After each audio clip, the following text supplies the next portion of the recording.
let's say you're a fighter or a golfer or a baseball player or a NBA player, and you get presented with this $100 million contract, or you get a fight contract for 20 million, win or lose.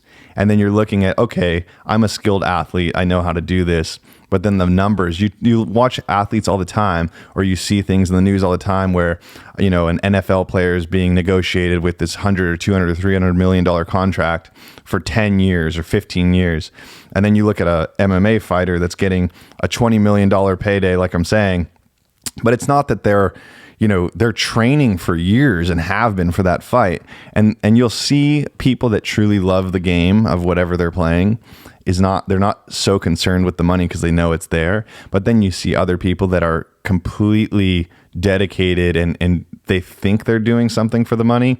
But if you actually truly look at it, and especially in ball sports where you see like, oh, somebody just signed this 10-year, $100 million contract. Well, it's like, okay, it's $100 million because they're sacrificing 10 years plus of their life to do that. And that's what the team can offer is dollar signs, but somebody that's truly passionate about it, of course, they're going to be making sure the numbers are right, but they'll be doing it anyway.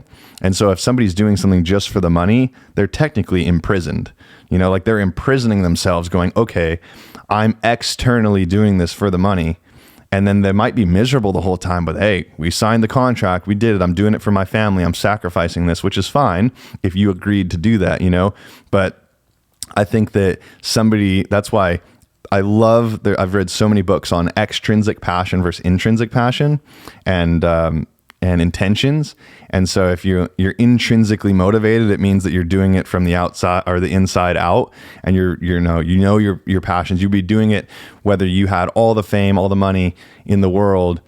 In return, you're not doing it for that. You're doing it because you truly love the process of it. And then extrinsically motivated is like, I'm doing it only because I got paid the 20 mil. And that's when you see fighters needing or wanting more money, is because it's such a brutal sport that they don't have any health care that's associated with it. Like they're getting paid nickels and dimes compared to the actual organization and what they're making.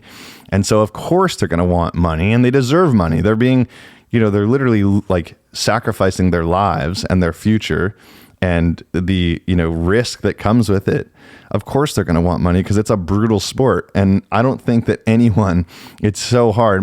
Maybe other martial arts, but you'd have to be pretty gnarly. Like, honestly, I feel like one of the few people, and I could be even wrong about this, that seems like he's just been training since a kid, doesn't give a shit about money in MMA, is Khabib. And now he's retired because there's only a certain time frame and lifetime of a fighter before you're not in your prime. But of course they're going to want to make it worth their time, but there's no fun part of like MMA actually competing for in that world. You have to want to be somewhat motivated by money, because it doesn't feel like winning a fight or losing a fight or being in a fight. It's not fun. Like there's no way, like somebody could be having fun, but it doesn't last. It's not like this. Things can change at any moment. You'd be out cold. That's not fun. No one likes getting knocked out, right? So there's like the risk there that is so real that of course you have to look at it objectively and be like, okay, it'll be worth it to me long term if these dollars make sense. But it's a vicious game. It's so brutal because you're not going to sustain being a fighter. No one is in their 60s still fighting or boxing or anything. Like it's just not a sustainable career path. So you have to be a certain type of individual, which is a very, very small group of people. And for whatever reason, I've been so interested in it. I wanted to see it firsthand. And it's like, it is cutthroat. It is so gnarly, those guys that go through that. So I don't know, it takes a certain type of person to be willing to make the money right or all that. It's like, it's a vicious game. And that's why there's so few people that do it, is because it is really gnarly. It's probably the gnarliest thing you can actually participate in that's legal, I think, because you're guaranteed some type of physical altercation, and then the other side, like I was talking about ball sports and golf, it's like people see like, oh my gosh, this NFL player is getting paid, hundreds of millions, but they don't see that their life is literally being sacrificed. It's not like they're just laying at home, chilling, getting all this free money. It's like, no, this team needs them, requires them to be on the road away from their family. That all that sacrifice is so real that most people in the world would never make that sacrifice. it's not worth it to them. They'd be too uncomfortable. They'd be too unbearably, in pain.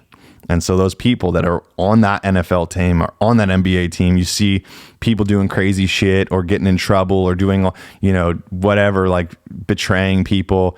It's because it's so gnarly. Like you're not, if it was easy, everyone would do it, and it's not. And those people go through hell to be in that position. So it's like the public sees numbers because somebody that's working as a, dentist or a lawyer, whatever, that, normal job is like, man, I'm not, making hundreds of millions. It's like this NFL player that's fresh out of high school, but it's like, yeah, you don't understand.